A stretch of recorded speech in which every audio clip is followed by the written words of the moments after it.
Hello, welcome everyone. I'm Julie Bartkus, and our show is Get Connected, and my co-host is Mr. Michael Tasner, marketing guru. Hey, Michael, how you doing? I'm having a great week so far. How about yourself? I'm having a fantastic week. So I was a little low energy today, but organic green tea is like amazing for those energy lows. That's a good idea. So it's able to give you energy even though it doesn't have much caffeine. Is it just I like don't know. the I don't know greens? about the caffeine thing. I think it's got lots of caffeine. Oh, does it really? I didn't know that. I'm not a coffee drinker, so I do tea. And if you're a listener, let us know what your preference is. Are you coffee or are you tea? So what about you, Michael? Coffee or tea? Lately it's been coffee. Okay. So I got one here from this morning that I didn't finish Nice. drinking, but I got a bad problem of I start drinking it and then so Tim Hortons is the brand around here. Okay. They're a Canada brand, so we're right near the border. So there's a bunch of them here. Yeah. But it's still like half full. So I start drinking it, and then I'm like, oh. So Well, then I don't do it every day, but man, today just felt like one of those days. And I do some pretty aggressive workouts in the morning, so I'm like, all right, I need a little bit of tea today. And I only really developed a fondness for tea like maybe 10 years ago when I tried drinking coffee. Actually, when I was a teacher in the childcare industry, I had a night where I think I went out, as one of those staff members. I went out, I came in and I was so tired because I was out late the night before. And people are like, oh, have some coffee. And they were trying to make it for me all different ways so I could just really have some good energy for the day. And regardless of what they did with that coffee, I'm like, I just can't do this. But about 10 years ago, I was at a workshop and I was freezing cold. And if you've been to any of my workshops, you know how cold we keep the rooms. And I discovered orange and black Earl Grey tea mixed together was really beautiful and gave you the nice energetic, buzz that you needed. I like it. And Yeah, I used to drink a ton of tea, but it was always white tea. So it was called Silver Needle. So it's got a really, really crisp tea flavor. Nice. And throw some honey in there, but there's limited to no caffeine, so I wasn't able to replace it with coffee. But usually, large coffee, a little bit of cream, a little bit of sugar. So I gotta wean myself off those sugars. Ooh, yeah. So what are you guys? Coffee, tea, black, cream and sugar? I don't know. Yeah, my dad, when we were growing up, he was a beekeeper. And there's lots of interesting stories there. So it was like honey on everything. Okay. And I think I rebelled against tea and honey because it was the big thing, honey and toast, honey on your pizza, honey in your tea. And I'm like, oh, I'm not eating any of that. So, but now honey's a really good thing as well as tea. So it's funny how we grow up and our taste buds like, oh, well, maybe what dad was doing is good or what grandma was doing is good. So I like it. Yeah. Well, another thing I like is our topic today. And we are talking last week. We talked a lot about staff motivation. So if you missed our show, you'll want to go back and listen to that. I think it was filled with some brilliant ideas. So many nuggets. I mean, you were just dropping, bomb after bomb after bomb. And when we do these, pretty much every week, we've been trying to do as many of these as we can. We're 10, 15, 20 episodes in. Yeah. And we kind of look at all the different topics. And are there some things that not only come up on here, but also, Julie's meeting with childcare centers every day. I'm meeting with childcare centers every day. And usually Julie's talking a lot more about staffing and hiring and attracting. Yeah, exactly. Yeah, retaining and motivating the teams. And then I'm usually talking about, just cutting down to it of, how do you drive more enrollments? Yeah. And when we looked at everything, it's the perfect balance of you can't necessarily just add 100 enrollments without adding the right staff. And if my gosh, yes, like it's just not going to happen. And that's a huge headache that a lot of people have. It's like, you know what, I could enroll more, but I don't have the right people in place. I don't really ever hear, maybe you do, but I don't really ever hear, you know what, Julie, I've got an abundance of staff and I just want to fill up those enrollments. I really never hear that. In over 20 years of doing this, those words I don't think I've ever heard those. But it would be nice to change that scenario where people are like, yeah, I've got an abundance of staff. Michael, Julie, let's get these enrollments in. It's funny you should say that because I'm thinking about it and I don't think anyone has ever told me that. Right. Like I've got a wait list around the block of like the most amazing staff. and it's not that all the calls I take are owners saying, "Oh, my staff is terrible," but it's always when I say, "Well, what are some of your big challenges?" Yes. And I'm hoping that they're going to say something marketing related. So usually they're going to get to enrollments at some point. Well, I need more enrollments, need more cash. But every single time in the conversation, it's always something to do with staffing, whether they need more, the director they have, they don't feel is a good fit. Yeah. There's a lot of workplace gossip. So there's always something going on. And last week, Julie talked about workplace gossip. She talked about manifesting the right staff and finding the right staff. And if you're looking at buying a location, I mean, what do you do from a staff? Like, how do you size up the staff? So lots of great value bombs. And you can't, this is a people business. You can't, I mean, my team and myself, we can drive you all the enrollments you could ever need, but if you can't scale up from a ratio standpoint, and then all of a sudden you're not in compliance, and then you have, I mean, the state comes through and, oh, geez, you've got one teacher to 19 kids, for example, and then you're getting some of those love notes from the state or getting shut down. All this stuff goes hand in hand. Yeah. And think about what your overall goals are as an owner, especially owners, right? You want time, freedom, and profitability are probably pretty high on your list. That's what I hear a lot. Michael, I'm not sure if you hear anything different or if you have anything to add, but how can you have freedom if you don't have the right people in place to support your vision? And I think last week it came up about how do I clone me? And we talked about that a little bit, about how do you clone yourself in your business so that you can step away. And it's looking at, let's just use the director example. And there probably are some directors listening as well. So we get a lot of directors that are listening, and largely owners and leaders. But I mean, everyone's welcome to listen to these. Often I hear, so when we start the process from a marketing standpoint, we're looking at, let's drive some more leads. Let's drive some more leads. And one of the first questions that I ask is, well, who's going to manage these leads? Is it you? Do you have a director? Is there an assistant? Do you have someone else? Is it your spouse? Like, who's managing them? And almost always it's one of two answers. It's either we've got a director, or the second answer is, well, it's a director, but it's also me. Yeah. So usually it's a combination. A few centers, actually, if you've got 4, 5, 6 plus locations, you're going to have somebody that's kind of their main job. Maybe they're an assistant. Maybe it's a receptionist. So I guess there are different variances. But the feedback that I usually get is, well, we've got someone doing it, but I don't know if they're doing a good job. I have no idea. Right. And how do you even measure if they're doing a good job? And I know that's what you get into as well, is really, having tools in place to measure, is your marketing paying off? And I know, one thing that we hear a lot too is with the, what was I going to say? Oh, totally just lost my thought there, Michael. Maybe the caffeine threw you off this morning. Too much caffeine. Ooh, I think so. Yeah, because I haven't had my green drink yet. But yeah, but when we look at the marketing, it's really important to know, well, is our results availing us good results? And that's what I was going to say too, is that a lot of times when we don't have the profitability or we don't have enough enrollments coming in, it works also the other way, where it's like people are like, oh, we can't invest in our staff because we don't have money coming in. So the two things really balance each other, and they've got to really work hand in hand to make sure you've got the right staff and to make sure you've got a flow of good staff and a flow of marketing coming in also. Definitely.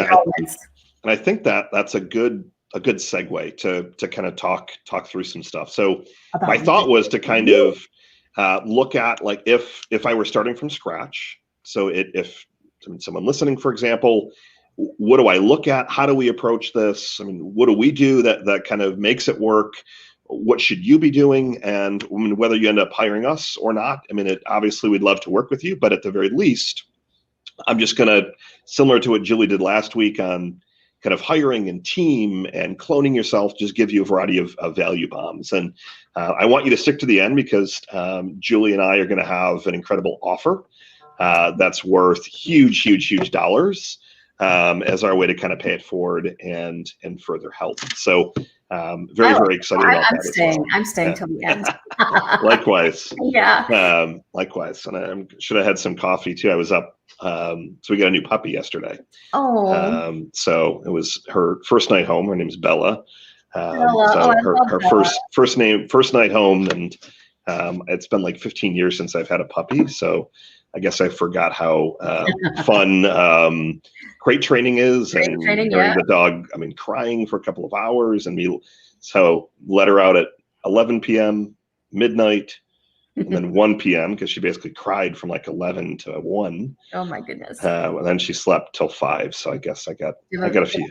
You have a picture of Bella? We need to see that. Yeah, I gotta get a picture. I got some of her phone. I have to see Bella. I have a cat named Cat, and she makes occasional appearances in different videos and things. Sometimes I'm recording something and she's roaming around, but then she'll like jump on the back of my chair. I'm a dog person, but I have a cat. That's a whole other story. I've got a feeling I'm going to have to bring her to my office more than I think it's going to be a lot for my wife and kids to handle, because all my kids they're doing remote at home, and they're distracted. And so anyways. And this is another good question for our viewers: dog or cat or both? What do you guys have? I like it. And I know when it comes to marketing too, it's like, using some of these pictures of your dog or of your cat really helps people make that emotional connection with you. So I don't know where you want to start with our topic on marketing, but I know website is a big thing that you do. Yeah, and we can talk through that. But I want to start. I want to start with something that you mentioned a few minutes ago, of not having enough cash. Okay. So when I take a call, so our process is we have kind of a discovery call, which is, do we want to see if you're a fit? So are you a fit for what we do? Are we potentially a fit for you? And that's kind of step one. And then step two is I get on a call and do a demo. And the demo call, as we're kind of going through it, the number one topic that I probably spend 50% of the call going through, and this has a lot to do with the mindset stuff that you do, and planning and kind of visioning things out.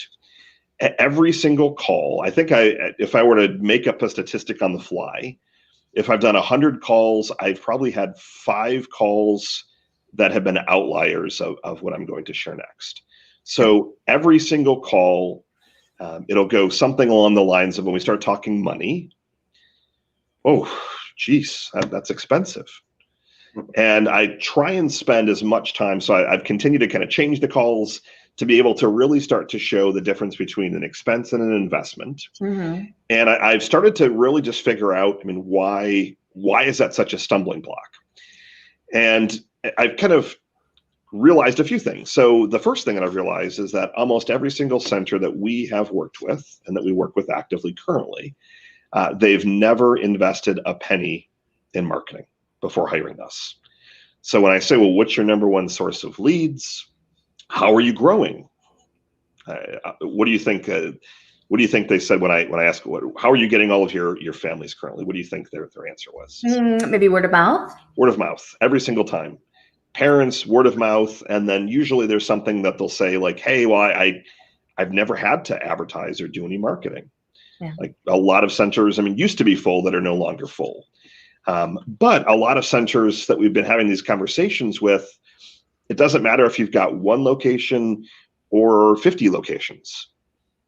You start to look at, and I'm not going to get too in depth on kind of the profitability piece, but as long as you know your numbers, and that's the other piece that I try and get into in the calls, is that we go through numbers, and unfortunately, and not in a great way, I'm unpleasantly surprised by how few of the centers that we talk with really know some of the key metrics. Yeah. And the biggest metric is LTV, or lifetime value.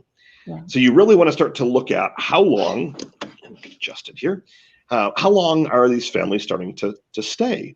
So are they staying with you for 2 months because you live in maybe a transient area and there's a lot of military families? Are they staying for 6 months, 10 months, 2 years, 3 years, 5 years? And obviously it's going to vary. Mm-hmm. But if you start to look at the data, you're going to start to notice some trends. And everything that I'll share today all really comes down to data. Marketing is, to me, in the way that I approach it, it's really a simple math equation. Yeah. And I want to just take a moment to talk about numbers really quick, because a lot of times when I bring up numbers, like, do you know your numbers? And we talk about numbers from, several different perspectives when I'm on the phone with our owners or directors. And I get like, oh no, I don't want to look at those because they don't want to see the truth that they reveal.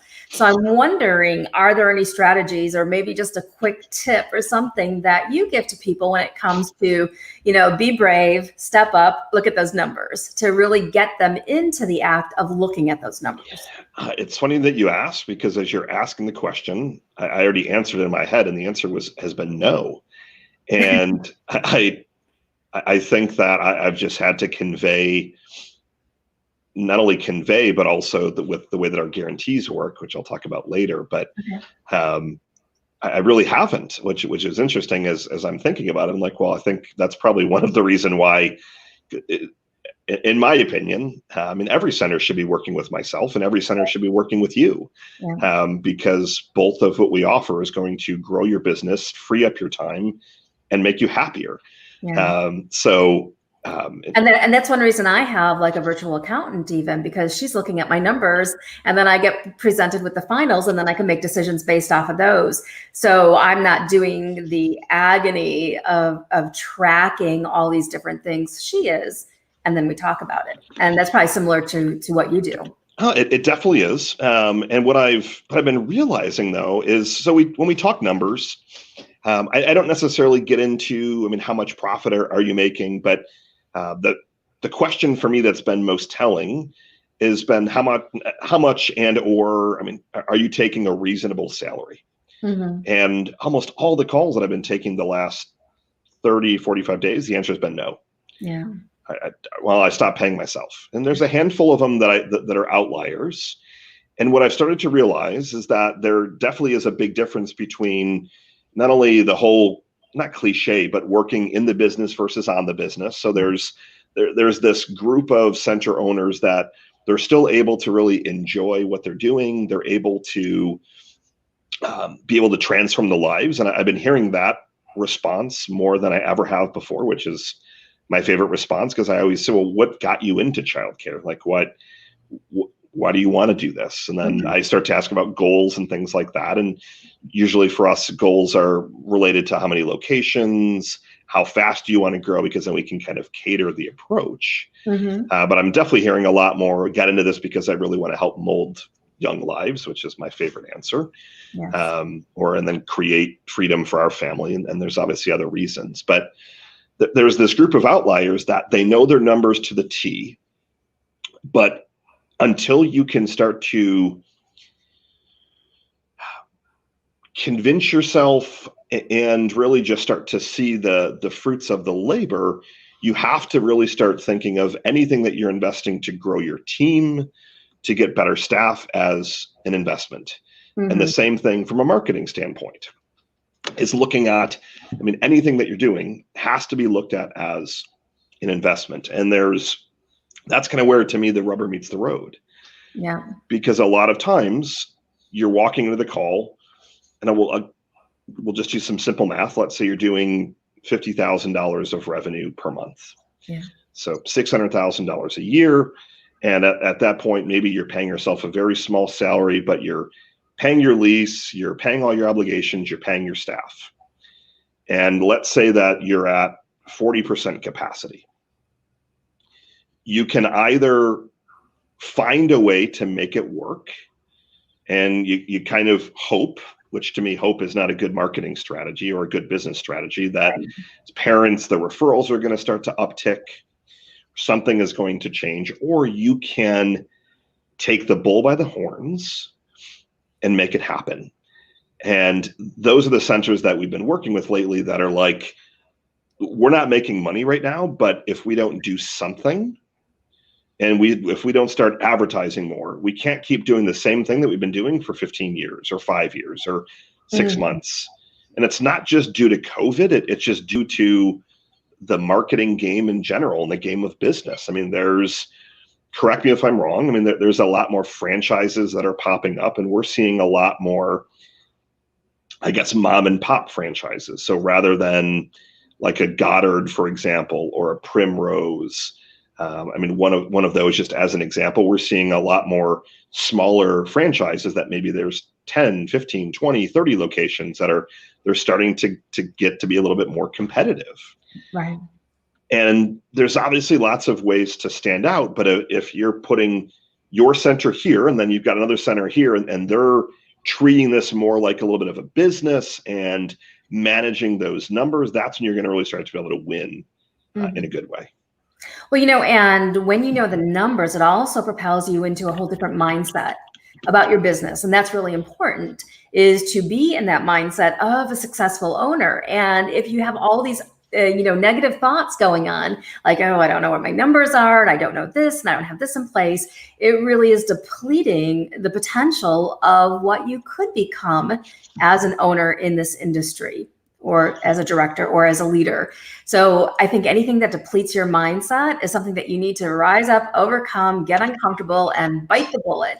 And I really think using the word investment is absolutely brilliant. And it's something I encourage all of you to do too, when you're talking to your parents about investing in their child's future. But it's the same thing. You've got to be investing in your marketing and attracting the right kind of clients, and in your staff, so that you can attract and retain the right kind. I mean, otherwise, and the reason that so our parent company is called No Joke Marketing. The childcare brand is Local Childcare Marketing. I've been doing this for 11 plus years, only work with childcare centers.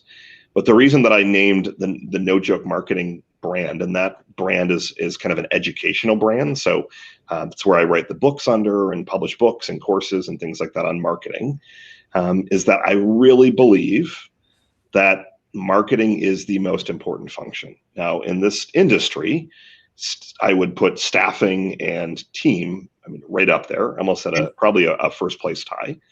But if you're not constantly getting yourself out there, and it's not just go slap up a website. So I'll kind of talk through a couple of strategies and things like that. But it's really having a targeted effort around driving some traction now. So a lot of centers are asking us, is this even a good time, like right now? We've got Thanksgiving coming up, if you celebrate Christmas, or there's obviously a lot of holidays in the month of December. Like, should we just wait until January? And your answer is? My answer is there's never a bad time to start marketing. Yes. And in fact, a lot of people turn off ads on holidays. New Year's, Christmas thing. I guess some of the traditional holidays, we do the exact opposite.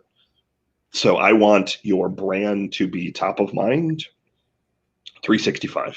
Yeah, and it's less crowded. So if everybody else is turning them off, exactly, time to turn them on. Less noise, and that means that your advertising dollars can get stretched further. So like right now, without getting too specific in the weeds, now is the most expensive time to advertise, like the next week, because of the election. There's all these ad dollars getting poured in for the election. So there's kind of supply and demand. And it's kind of, even though you're not obviously competing against, they're not, neither candidate has a childcare center, for example, but when there's more advertising dollars that are getting put onto platforms like Facebook or Google, different things like that, it just kind of rises the general cost. So right after the election, then the ad costs are going to start to go down. But then they'll start to peak back up with kind of e-commerce businesses and things like that. So even though they're not directly competing with you, it does kind of raise the cost a little bit. But if I were to take a step back and look at it, the first conversation point is the one we just had of you've got to treat this as an investment. Otherwise, you're going to go in with a negative mindset of it's not going to work, it's too expensive. And this stuff is not that expensive. If you look at how much is a new enrollment worth to you, that's the number that you really, from a number standpoint, there's 5 or 10 numbers that really matter. And knowing how much one enrollment is worth to you is critical. Yeah. And that goes back to those averages of if they're going to stay on average for 10 months, if your tuition's $800 a month, that enrollment isn't worth $800. That enrollment's worth $8,000. Yeah. Yep. So how much that comes back to your lifetime value, right? Exactly. And then I follow that up with a question of how much are you willing to invest to get $8,000 in revenue over the next 10 months? Yes. And those are the kinds of conversations that you need to be having with yourself, not of, well, if I put in $2,000 and I'm already losing money, but I have space for 50 more enrollments that could equal $40,000 a month. Yeah. Like, and you've got to start rationalizing those conversations, seeing as an investment, but then meticulously tracking the numbers, the metrics, so that you're giving your best shot. Absolutely. And for all our viewers out there, if you know what your lifetime value is, I'd be really interested in having you put that number in through the comments, just so we could kind of see where you're at with that. Because whenever I survey my audiences in terms of like, what is your lifetime value, the range is nice. I think it's very helpful to see what others' lifetime values are as well. And remember, lifetime value is all about the length of service that you can provide to one client or one child. So it's like, even if you start them at an infant and you could carry them through a school age program, that's everything that you want to take into consideration when calculating that lifetime value. Exactly. Yeah. I mean, it's such an important number, and I'm a straight shooter. And if I were to again, make up a statistic on the fly, 5 to 10% of the centers that I ask know that number. Yeah. And even if you start with a number that's lower, and then you start to track it. So if you have only been in business for a short time, you're not going to know the lifetime value right out of the gate. But if you're able to start to get some traction, and you can start to monitor that number, if you've been in business for quite some time, you can start to just look at how long are these families staying with you. But usually the number that I recommend starting with is a year. Mm-hmm. And typically I'll say 10 months, making the assumption that not everyone's going to come to summer camp. So it kind of balances. So if you say 10 months, so one new enrollment, they're going to stay for 10 months on average, you can then start to do some financial forecasting. And you can start to look at, well, if we add five new enrollments, so we'll use that $800 a month tuition. Mm-hmm. If we add 5 new enrollments next month, well, geez, that's $4,000.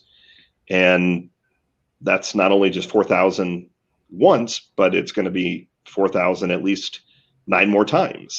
Right. And then, well, geez, what happens if we are able to add another 5 enrollments in December, for example? So now you've added 10 new enrollments at $800 a month. Now you've got $8,000 or $80,000 over the course of 10 months. And that number, I mean, that more than pays for most marketing campaigns, probably for 2 years or long. Like it's not that expensive when you really start to look at the numbers. You can't just look at not making any money right now. Yeah. It can't afford to do anything, because my pushback then is, well, what's going to change then? Yeah. And this is where I think the numbers can be really exciting, because to me, it's all about what's your profit potential. You know, what is it that you have the potential of bringing in once you get these pieces in place, whether it's staff or whether it's the clients, you know, whether you need, you know, you've got, 30 current clients and you can enroll 115. There's money that's being lost there every single month that's dripping out of your pocket. So, the numbers, when I look at potential, the potential gets me really excited. No, definitely. And I mean, that's money that you can finally start paying yourself a hefty salary.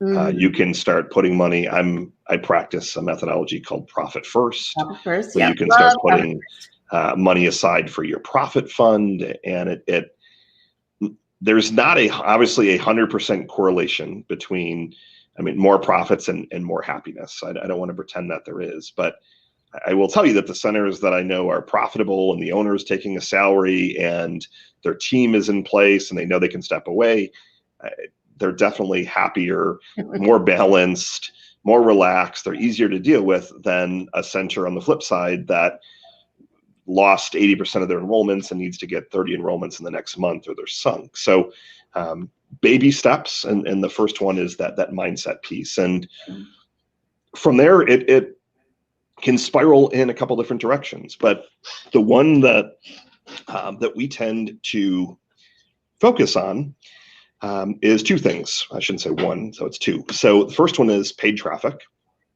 So we call it enrollments on demand.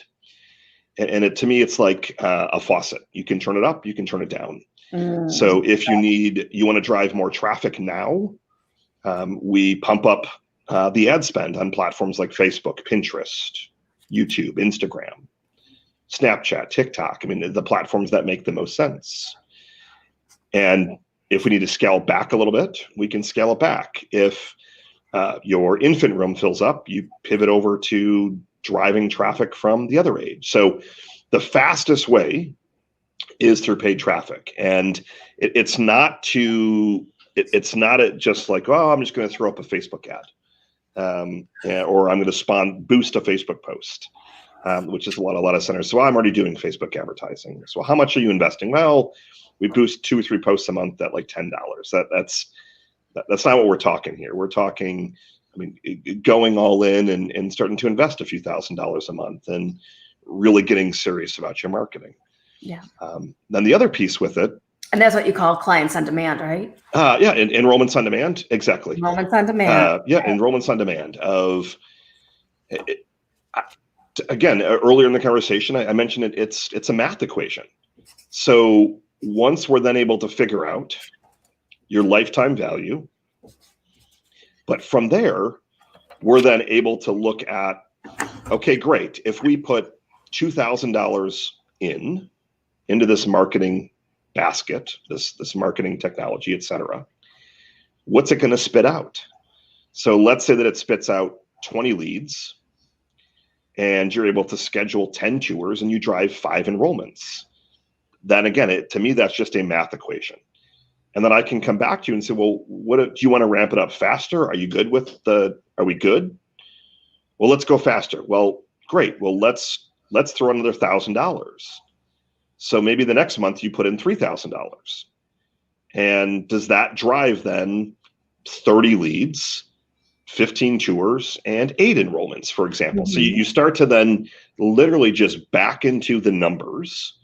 And those are the centers that I can tell you they're the most profitable, and they just manage their numbers. I was on a call yesterday with one of the centers that we work with, and the 90-minute call, 90 minutes of it was spent 100% looking at the metrics, percentages, conversion rates of how are we converting from lead to opportunity to tours, like just literally just looking at the numbers. But it gets to be a bit more exciting because then you're able to just kind of reverse engineer it. And you're able to, again, start to predict. And that's the other secret sauce piece, is when you're able to predict, you can then line that up with your staffing stuff, because a lot of centers, you don't want to have 5 teachers sitting around. Mm-hmm. But once you're able to start to figure out those predictable results, you can then start to kind of correlate and line up the staffing expectations. So you really then can maximize those ratios and that profitability.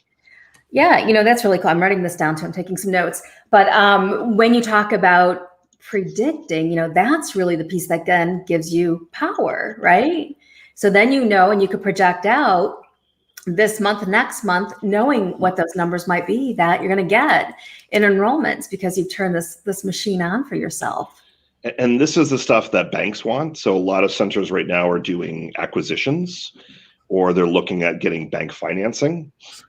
You need to be able to show this is what we're going to invest X amount, and we're going to aim to drive 20 leads and do 10 tours and 5 enrollments. That improves our profitability by $3,000 a month. And that's month 1, and then month 2, and it continues to improve. So really, again, it ends up being a math equation of that predictability, that system, that you're putting just everything through this marketing engine. And from there, everything else is all about kind of optimization. So then how can you optimize the spend? How can you, and whether that means trying different platforms, you're playing with the ads, the creative, you're testing different offers, you're testing one image versus another image, or this video versus that video. And you're just all about then optimizing. So you then can just play with those numbers. So that, let's again say that if you knew you put in $2,000 and you got 20 leads, 10 tours, 5 enrollments. Mm-hmm. Well, you can play with any of those numbers. So what if you drive more leads at the top of the funnel? But my pushback is always, Well, there were 20 leads. What happened to the other 10? So what if we can do 12 tours or 15 tours? And more often than not, and that was the conversation that I had yesterday, we drove a lot of leads just in the last 27 days this month, and they've got good numbers, but their numbers could be much better. And the conversations were just about, oh, what are we saying on those calls? How is our follow-up? How fast is our follow-up? And really just optimizing every step of the equation. And I know that I'm getting kind of pretty deep in the weeds, and this is the stuff that I do all day, every day. Right. We're hired to drive enrollments. Yes. So we deploy the whole process. And the piece that we really have been getting a lot more in the zone with is working with your team of what happens when these leads come in. We're secret shopping, which we've never done before. And we're doing that largely to make sure that you're following the processes that we teach. So if we're saying, hey, on average, you need to follow up with this lead 6 to 8 times. And you're, oh, yeah, we do that. Or my director does that. Okay, great. Well, we're going to secret shop you with a local phone number and a fake family. And we're going to see if that actually happens. Yep. And because unfortunately, it usually does not. And that really gets more into systems. And it's not, I normally say people do not fail, systems fail. That has been what I've been saying almost all the time lately. So we've been having some challenges here, just not with growth, but I mean, I guess some stuff with growth, but we're changing a lot of processes and things like that. And it's rarely is it a people issue. It's usually a systems issue. Yeah. And it's just, how can you then optimize everything that happens then after you get the lead?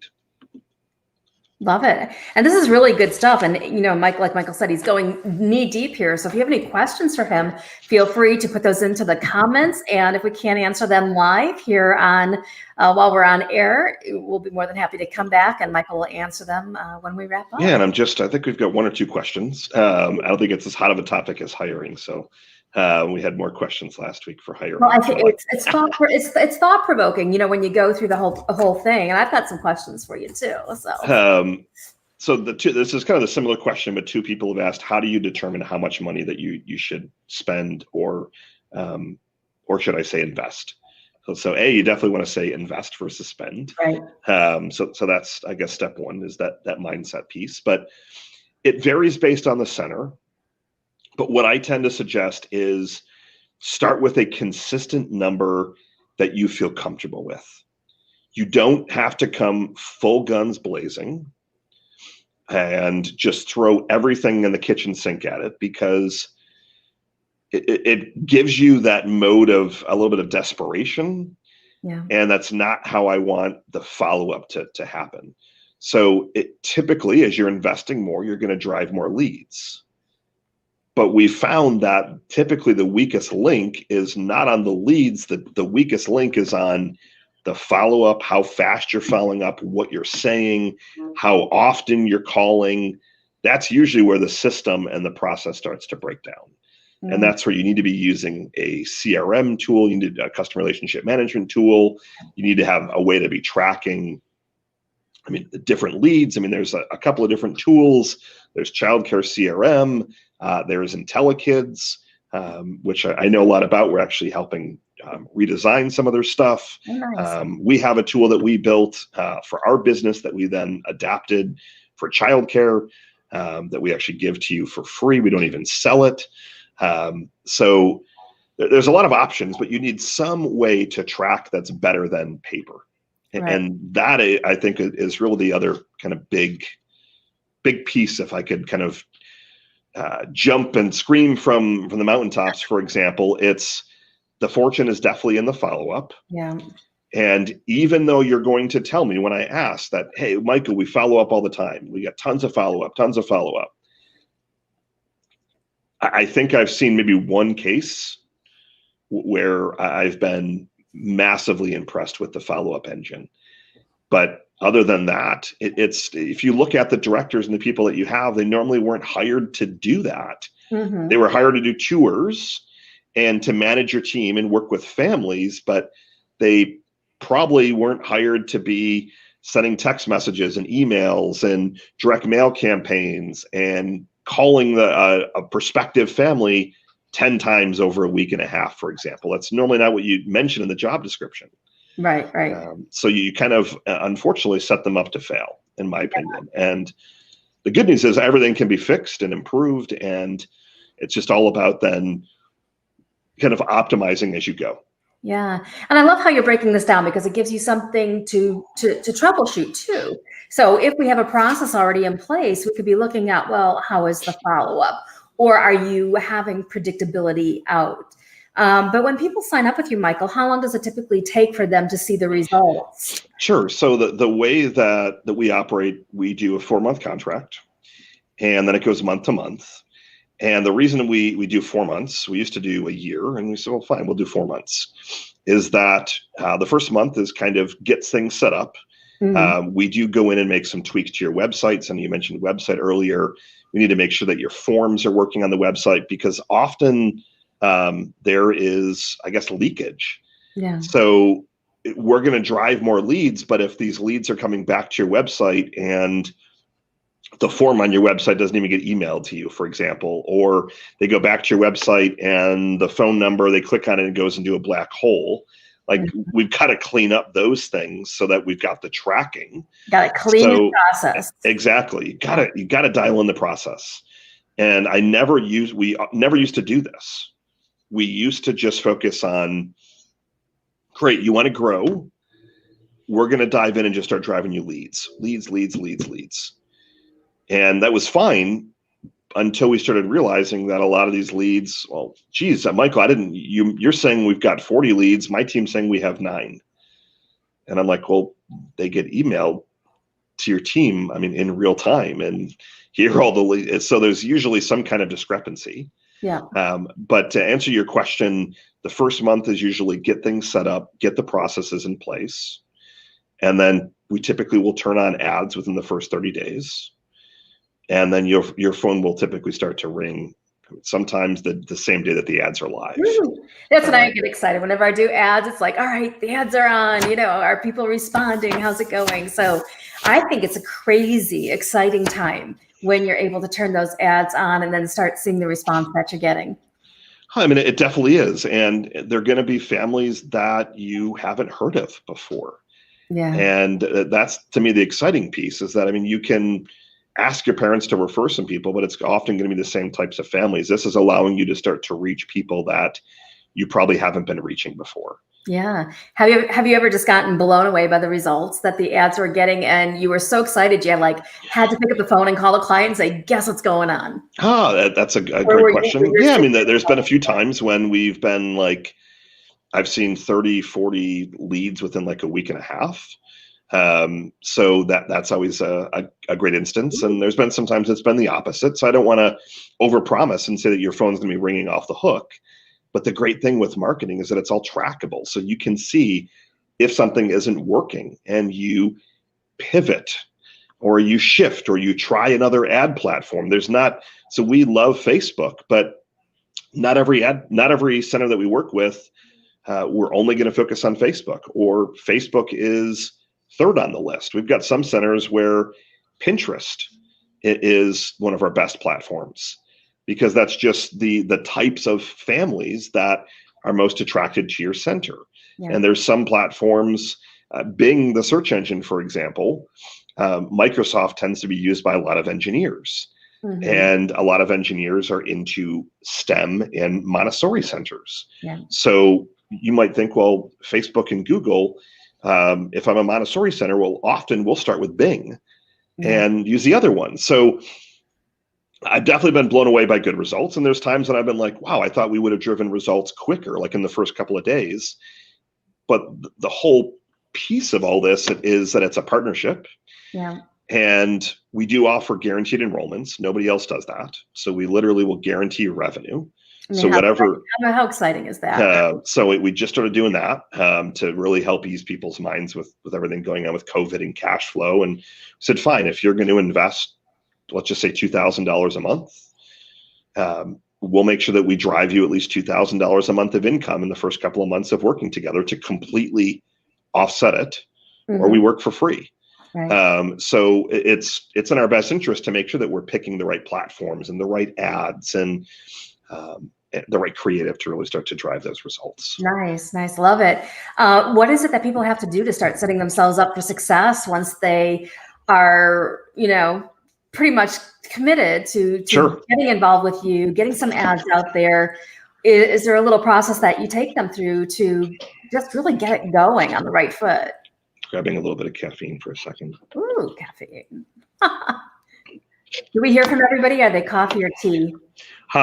Surprisingly, we had 7 people reply, and 4 out of the 7 said tea. I was surprised to see that. So there's a lot of people. Yeah, I think we get a lot of tea people.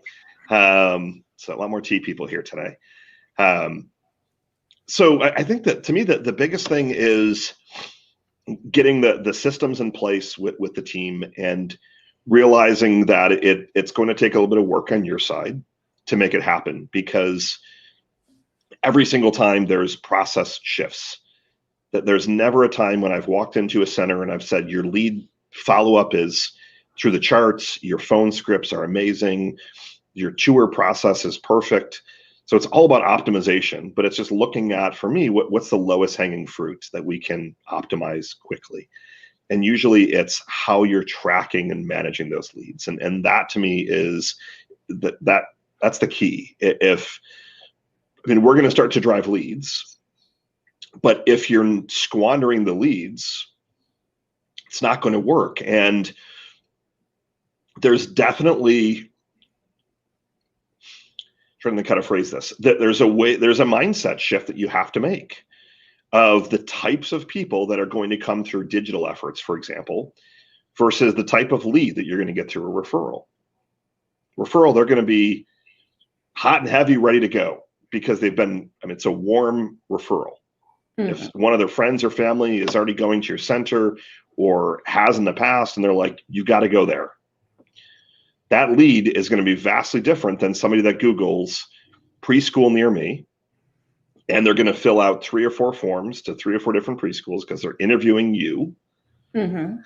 You've got to treat that lead differently, and you can't just assume that they're going to pick up the phone. And so it takes a lot of work. It's a lot of follow-up. It's 6, 7, 8, 9, 10 different points of follow-up, and it's following up through email, through text, through calls, doing it again, and those are the times when it really, really works.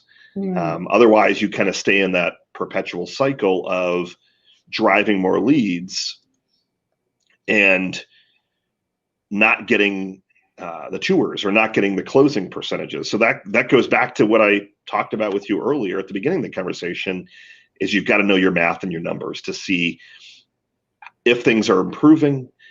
And then you can start to look at where the potential breakdown in the system is. Is it the leads? And I can tell you, and from experience, it's very, very easy to blame it on, well, the lead quality is terrible. Right. Why would a parent raise their hand and put in all their information after seeing an ad for your childcare center? We're not offering like free iPads or something like the ad doesn't say fill in your information for a free iPad. So if the parent took the time to go through and give you their information, they at least raise their hand. It doesn't mean they are jumping through the roof, but that just goes through, you've got to warm them up. Yeah. But you can look at that math and then start to see where you need to put more of your efforts. Do I need to focus on the tours? Maybe you're only closing 1 out of 10 tours. That metric from experience is horrendous. You should be closing at least 50% of your tours. They've got some centers that close 90 or 100%. So it's knowing those numbers so that you can start, well, geez, if you know you're closing 1 out of 10 right now, let's work on improving those numbers. So you know exactly where to target. Exactly. It's really important. Yeah, that's good. So when it comes to setting us up for success, to me, some of it can be daunting. It could be about, okay, well, we're going to put an ad out there on Facebook, but what does the ad say? And do I have to do a video with that ad? And what image do I use? And there could be all kinds of things, at least that go through my mind when I think about Facebook ads. And I'm sure they go through our owners and directors' minds as well. Are you in there coaching them on videos, on images, on that sort of thing as well? That's a great question. So short answer, it is yes. We do almost everything for them, except for the phone calls. So we put in marketing automation. So that means emails, text messages that go out. We provide you a phone script that we wrote that you can use as a sample script. We do have you record a video on your iPhone or webcam. We give you a script for that. So try and deliver it to you as much on a silver platter as possible, Right. To make it easy. Right. And does that mean all the follow-up as well too, where you just go? Yeah, exactly. So when a lead, 13 different points or however many it is that we need to follow up. Exactly. So when a lead comes in, we design it so that the lead is getting a bunch of great follow-up. So you're going to get sent an email that says, hey, you have a new lead, please follow up. Whether it goes to you, to your director, or wherever. And then from there, that lead is going to get some automated marketing.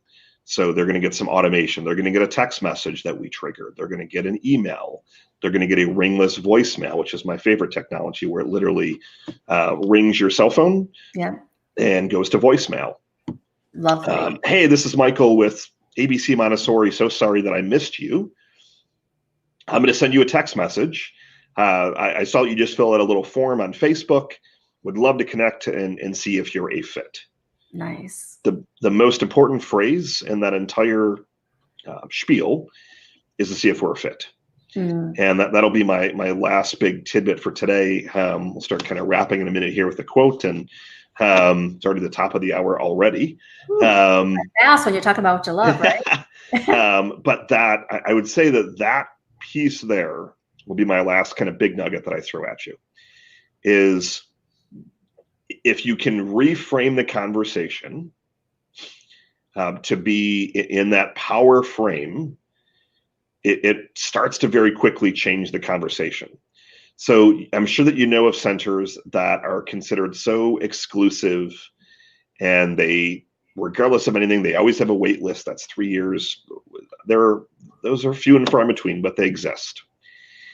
So I can tell you for certain that when you're talking to them on the phone, they're not going to let you interview them. It's going to be the other way around.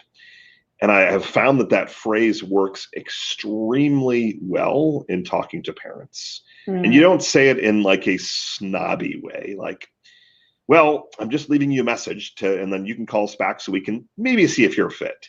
It's not like that. It's you can soften it a little bit and shoot me a text message. I'd love to see if we're a good fit for each other, for example. So that good fit, it just changes the conversation to where the parent then is going to tell you a little bit more about their child and why they think they might be a good fit for your center, rather than they might even start selling you on exactly enroll them, which is all exactly the mindset. It's all about the languaging, but also the speed of your follow-up. The faster you follow up and the languaging, and then from there, you just keep getting better. You just monitor the data, you monitor the math, and you continue to improve, to grow. Yeah, good stuff, Michael. Ooh, and I hope all of our viewers out there got some tremendous information from this call. And should we do a little recap of everything that you talked about, or what would you like to? I'm just gonna a little bit about what we have in store for them. Yeah, I'd rather end with the idea that you presented, and I think there's almost too much to recap. So I would suggest you re-listen to this. Definitely do. But I'm gonna do this really quick. I'm gonna share my little notes. Okay. So some of the main things I got from today was about getting clients on demand with Michael by turning the faucet on, right? And that you could totally determine how much clients or enrollments you want on demand by how much you're willing to invest. right? Is that exactly. Yeah, okay. exactly. And then the other thing that I got 4 things here, is about like prediction gives you power, right? So when, okay, we see that? No, that perfect quote. I can scratch. But when you're able to then figure out, well, hey, this is how much I have to invest and this is how many enrollments I'm going to get, that gives you power to reinvest in your staff or to start doing other things with your life and with your childcare program. And then the next thing that Michael talked about after that was optimization. And you really have to look at the different pieces. And just because maybe one piece isn't working doesn't mean the whole thing isn't working. So you got to break it down, look at your ads, your offers, and even your images. Are the images pulling people in to you? So these are all really important things to look at. And then the last thing I wrote down that Michael said is really the secret sauce and the big piece, and something that he's going to totally help you with, is your follow-up. Right? So what, and I ran out of pink, so that's what we got. But this was the secret sauce. We got some follow-up, right? So what kind of follow-up can you have in place? And he says, what, about 6 to 13 different ways to follow up is really what's needed to secure those enrollments. And he's going to totally help you with all those different ways. So those were 4 main things that I got from the conversation today. You were great at recapping. I was thinking of one of those people that like do the drawings and at events and things like that. So no, that was perfect. That was perfect. So just to recap, so that was some of what I got, and I thought there was a lot of brilliance in there. So I do encourage everybody to come back and listen to this today. And if you resonated with Michael, and you've also heard me talk probably way too much on staff motivation and all the different things that we do with mindset, but we wanted to throw out an offer. And if you wanted to work with Michael or work with myself, of course, get on a call with us, have a conversation. And if it's a good fit, what we want to do is bonus you into, whether you sign up with Michael or you sign up with me, we're going to bonus you into a VIP mastermind that we're going to be doing on a quarterly basis with a small group. And it's typically like a 4 to 6 hour program. And it's valued at over $5,000. So you are going to get that as a gift from us if you do choose to sign on with Michael or sign up for one of my programs as well. So we're really excited. Do you want to add anything about that? No, I mean, that's absolutely perfect. So we brainstorm with you. We're going to give you like a big white sheet paper filled with notes and your action plan that you can really take to soar your success. And I shared this idea with Michael, and we're both like, yeah, this is good. Let's share it. No, so this is if you're really a place where you want some rock solid support, get in touch with us and see if it's a good fit. So feel free to reach out to Julie or myself at any point. We're always around, always here to keep giving. I hope you enjoyed our presentation today. Re-listen to this one, re-listen to the one last week. Yes. And we would love to also see you at this mastermind and just keep delivering the value. So I'm going to end with a quote, and then I'm going to scoot, and I'll let Julie scoot obviously as well. So there's a few people that I'm big fans of, and obviously one is, well known to a lot of people. It's Steve Jobs, obviously. Mm-hmm. And one of the quotes that he makes that I've actually got on a Post-it note at my home office is, sometimes when you innovate, you make mistakes. It's best to admit them quickly and get on with improving your other innovations. So you're going to make mistakes, mm-hmm. but you admit them, you move on, you continue to improve from there. Yeah. Love it. That's a great quote. Love it. It was so fun to hang out with everyone and hang out with you, Julie, as well. As always, have a wonderful rest of your week, and we look forward to hearing you and being of service in any way that we can. Yeah, and if you love this, good news, we'll be back next week. So stay tuned for more Connected with Julie Bartkus and my friend, marketing guru, Michael Tasner. Have a great day, everyone. Bye, everyone.